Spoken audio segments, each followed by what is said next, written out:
Hello, everybody. I am Mark Anthony. I am the Vegas Tourist, and this is Mondays with Mark, the VegasTourist.com podcast, episode number 300. Hit it, Carl.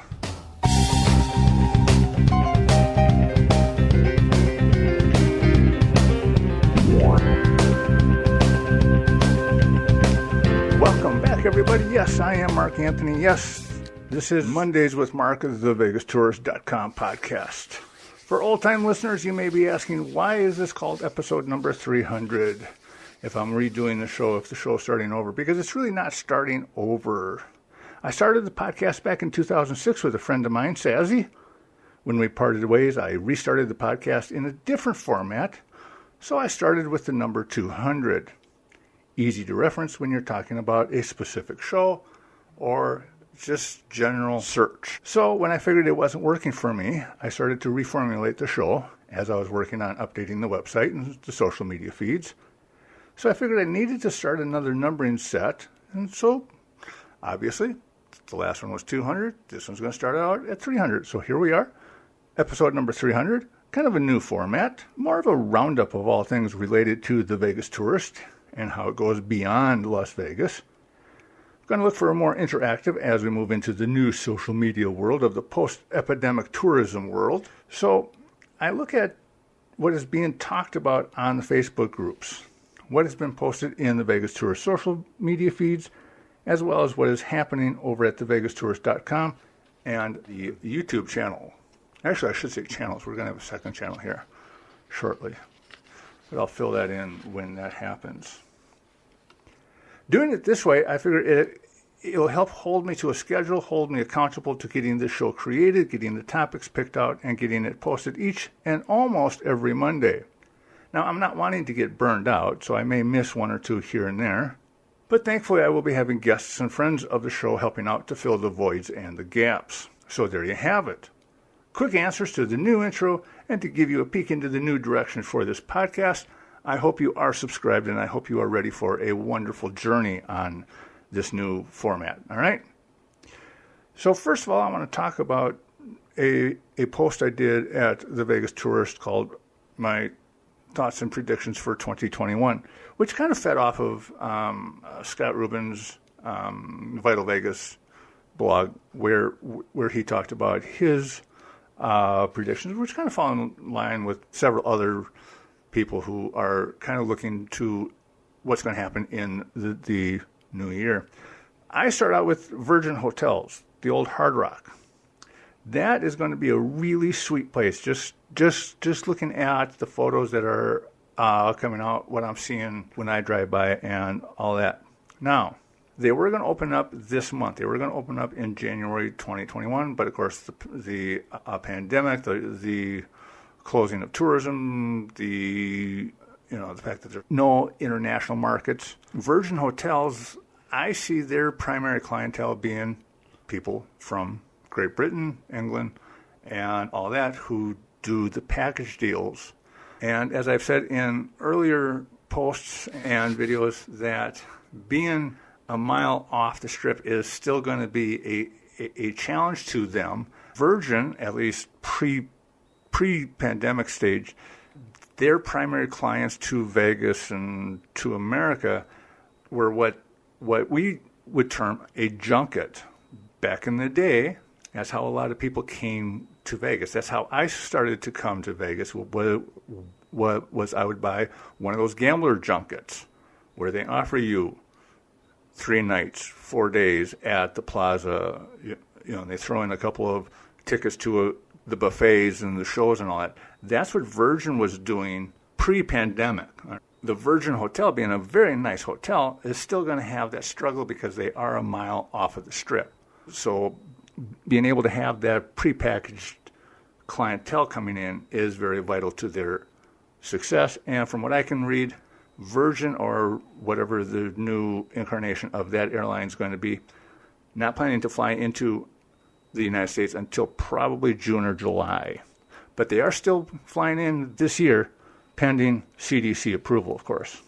Now, since we're talking about the Virgin Hotels, the Virgin Hotels is a remake of what used to be the Hard Rock. The Hard Rock went away. The Seminole Indians are apparently nosing around, and I am going to stand by my prediction that by the end of this year, they will either have acquired it or they will announce that they have acquired it. I think that the Palms is like the perfect place to reintroduce the Hard Rock to the Las Vegas market. It is set up. It is empty.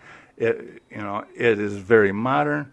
It's just not open. Station Casinos, who owns it, has made it very clear that they have no intention of reopening the Palms. So they're going to sell it. And who better to buy it than the Hard Rock? While I'm in that vein here, it really breaks my heart to say this, but all indications show me that the Tropicana, is going to be gone by the end of 2021. Physically gone. I know, I've said, it's been on every death watch wish for as long as I've been here, and it's still there. With everything going on, south end of the Strip, the fact that everybody's going broke there, but there's going to be a resurgence there, I just see that as that it's one of those situations where the land is more valuable without the structures on it. I see it's just going away. What I see is in 2021, it being shut down, maybe not imploded in 2021, but at least it's going to be on the track to be gone by the end of 2021 because it's too valuable of the land versus the structures that are on it. Everything that seems to be happening at the south end of the Strip is going to bring in some new money, some new attention, and whoever wants a really killer location, that's it. But they're going to want the land empty.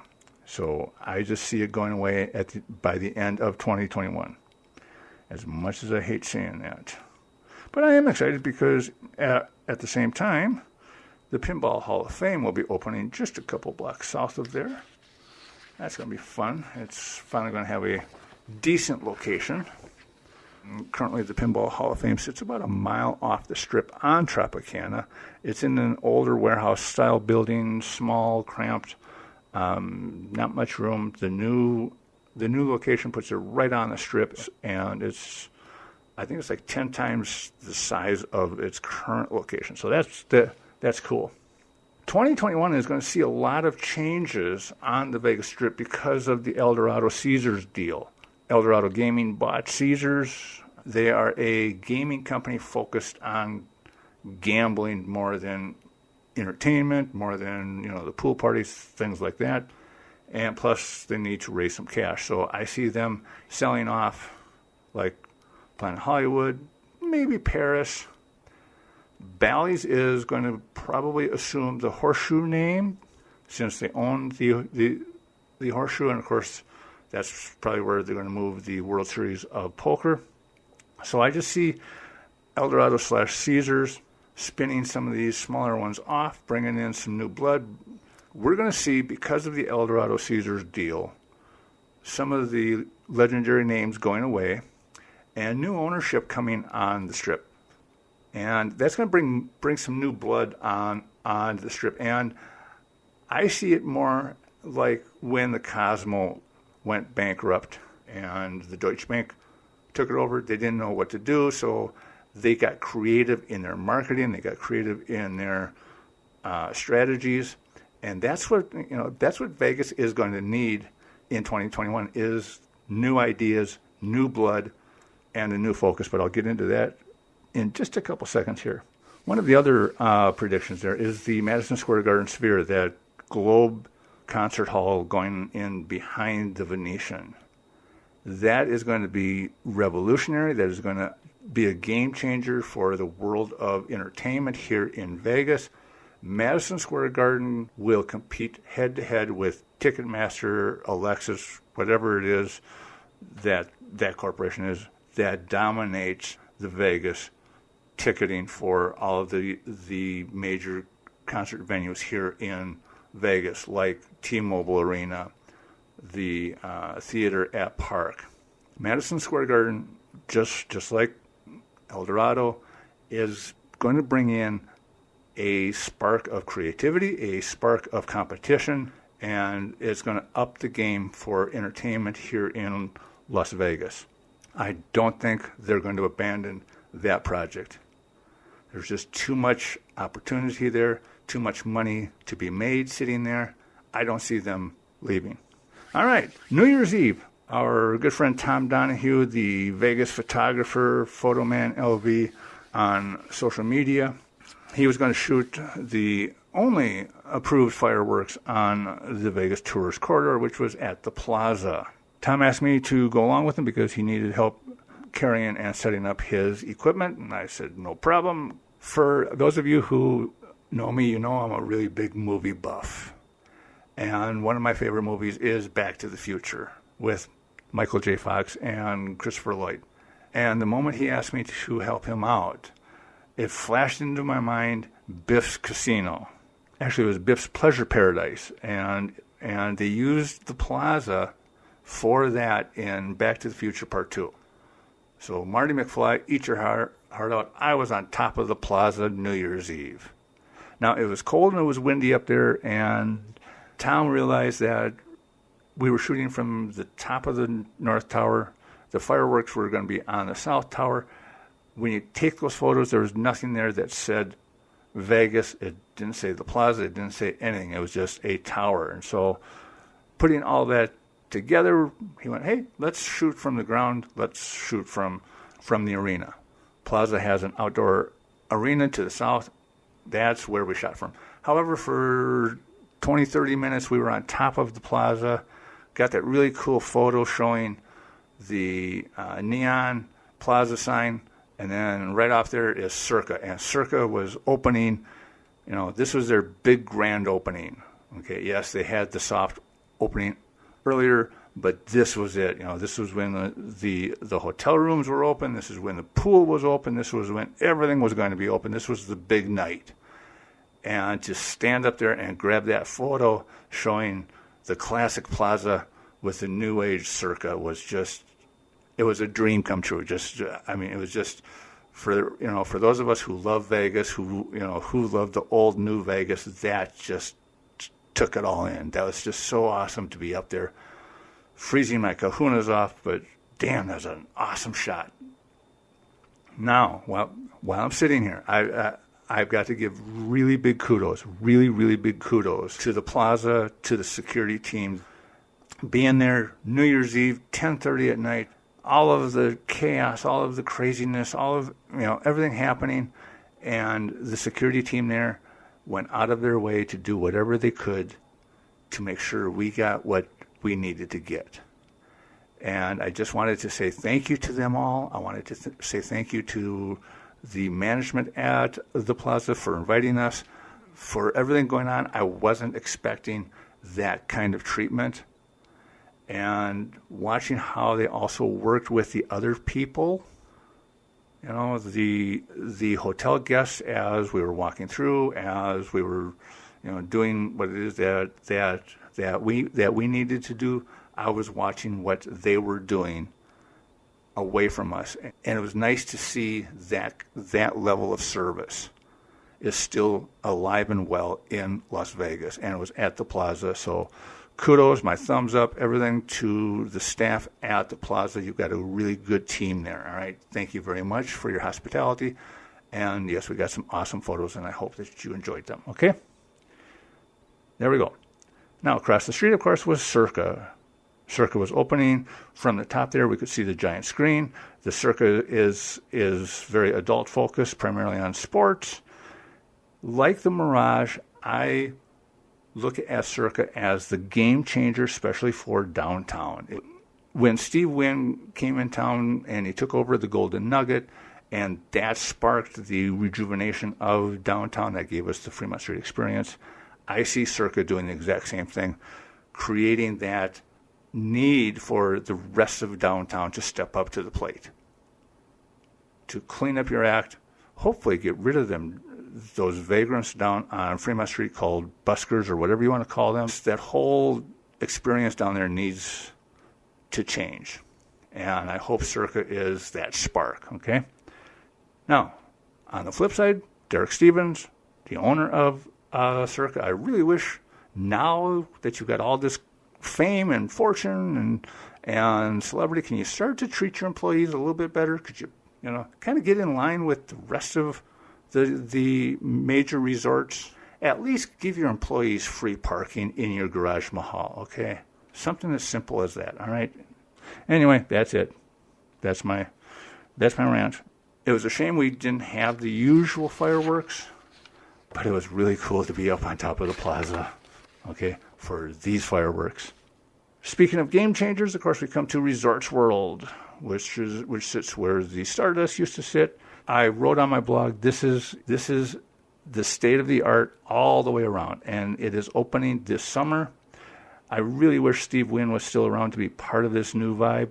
The CEO of Resorts World could really step into that vacuum, and he could actually assume that role that Steve Wynn played in the marketing of his property as well as the marketing of Las Vegas.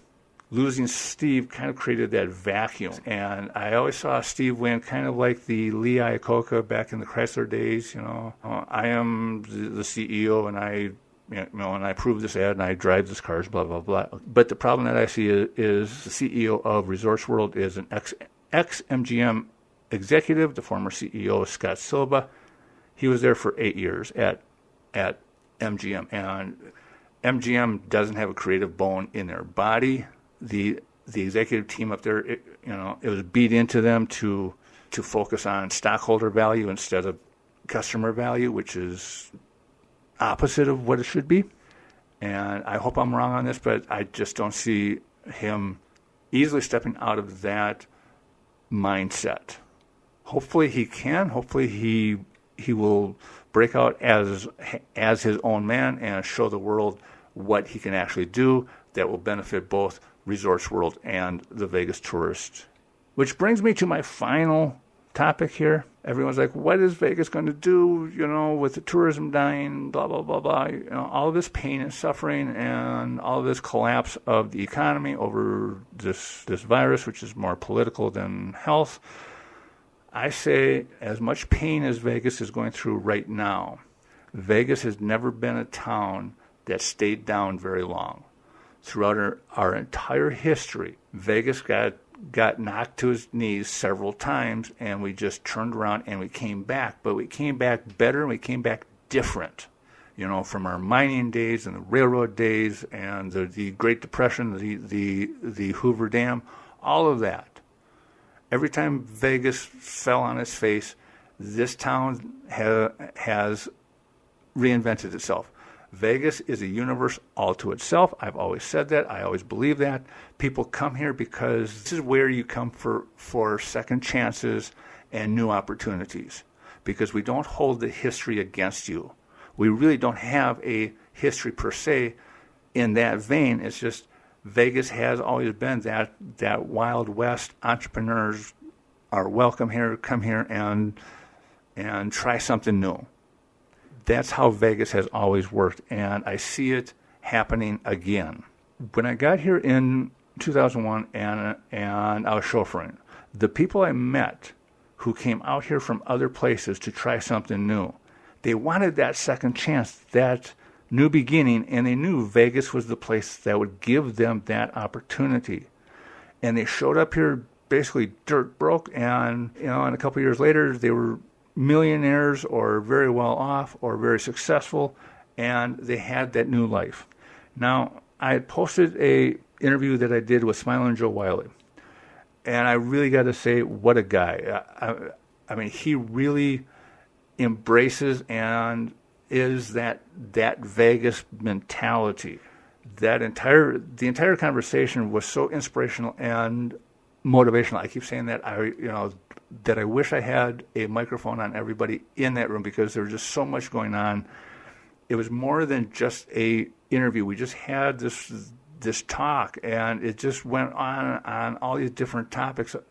And it was what Vegas is. The people in the room when we were doing this interview, these are the people who are shaping Vegas for tomorrow, and they see the new talent, and like Smiling Joe, he came out here with a new idea that would not work anywhere else. It would just, he needed a blank canvas to create this new entertainment idea of taking the show literally on the road. And this was it. Vegas was it. Vegas was the place that opened its doors, said, here, come here, try this, let's see what works, and gave him that opportunity. He could experiment.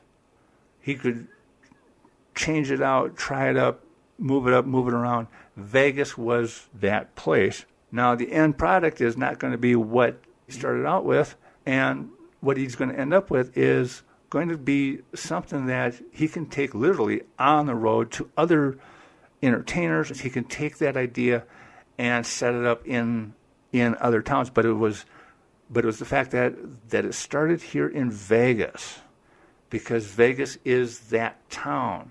Vegas has always been one of those towns that will give you more than what you put in.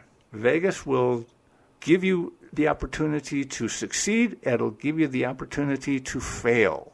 This is a town, this is a state actually, that's not nice to people who don't want to put in the effort. You come here, you want something, it's here.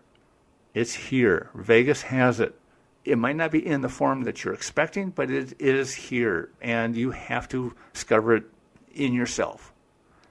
You really have to dig down deep into who you are and find that, and Vegas will pull that out of you and put you back on the road to success, fame, fortune, whatever it is that you want. Vegas can give it to you, and that's what I see happening in 2021. Vegas is not down, or if we are down, it's not going to last very long. And in 2021, you're going to see a new Vegas emerging. I don't know what it's going to be. I don't know what it's going to be focused on. I mean, we went from a railroad town to a gambling town to a entertainment town.